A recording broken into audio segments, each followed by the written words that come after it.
1 in 5 college women experience sexual assault. Less than 20% of them report to the police or seek medical attention. Because of these abysmal numbers, President Obama signed into law the Violence Against Women Act, and it calls for colleges to do more to protect students. I created Allegria Technologies. I'm Dr. PennySmith, and I'm a 16-year higher education veteran.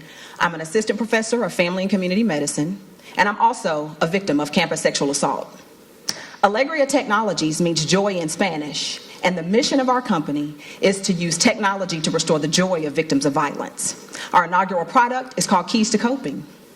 Keys to Coping is a secure web base that's licensed to colleges and universities, and it's priced by enrollment.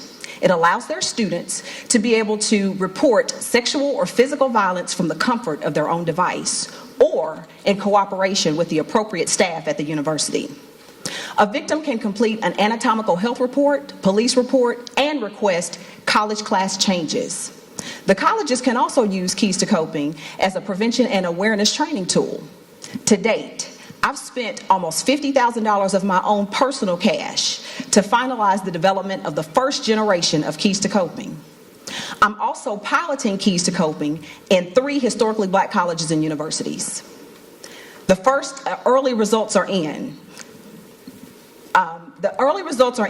Students have said resoundingly that they would use Keys to Coping to report these types of incidences, but they also said we need to spruce up the user interface. By funding Keys to Coping, you'll allow me to be able to insert video vignettes and spruce up the user interface. You will join me in the only product of its kind in the country that's being used to help colleges ensure compliance with all of the new federal regulations, and most importantly, you'll help me help abuse victims become survivors. Thank you.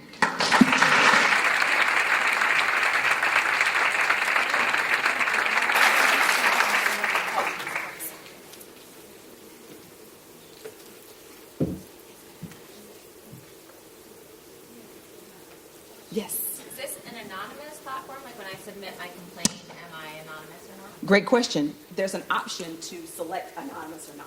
So a student can reveal their identity or they can opt to be anonymous.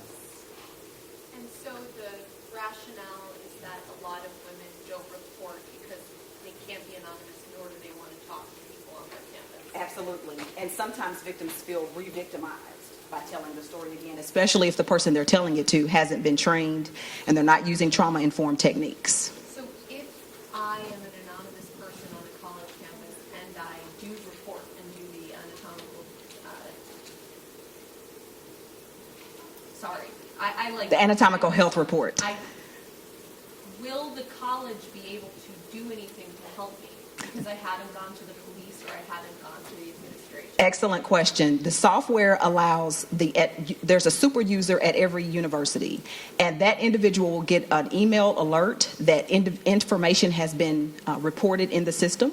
And it will also give them information that the victim wants them to know. So the victim said they wanted to be anonymous, but they filled out the report. It will give, of course, it won't tell them who they are, but it'll tell them what they've completed in the report. And this is important to colleges because we know that a third of our colleges and universities don't report appropriately the sexual assault rates, and we know it's underreported. But what it will do is, even if a college receives an anonymous report, if they see that the frat house is receiving an uptick in complaints or issues, they can still do something with the information that they do have. Yes. What are colleges and universities doing today? What tools are we using now? So right now, because there's no tool like this on the market, universities, the first thing they did was revise their policies and they began to implement prevention programming. So prevention programming is really about, as far I've talked to over 50 colleges and universities across the country, and right now they've established sexual assault offices, the institutions that can afford to do it. But the smaller institutions like the HBCUs that I'm working with now, usually the person that's working with Title IX and with this kind of situation, they wear 3 to 5 hats already. So many of your smaller institutions can't afford to hire a full-time person that just deals with this issue. And so again, the one thing that most of them are doing, so really my indirect competitors are the online prevention programming market. And what is the sales process like to these universities? Is that quite kind of rigorous? And It is. So far, my sales cycle has been about 5 months.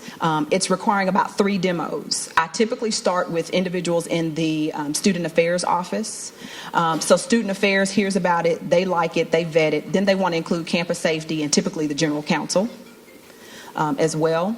And so from there, I've been giving about 3 demos. And then from there, I've entered into signed agreements again with the pilot institutions. And the pilot basically says, you can pilot this product for the fall semester at no cost to you.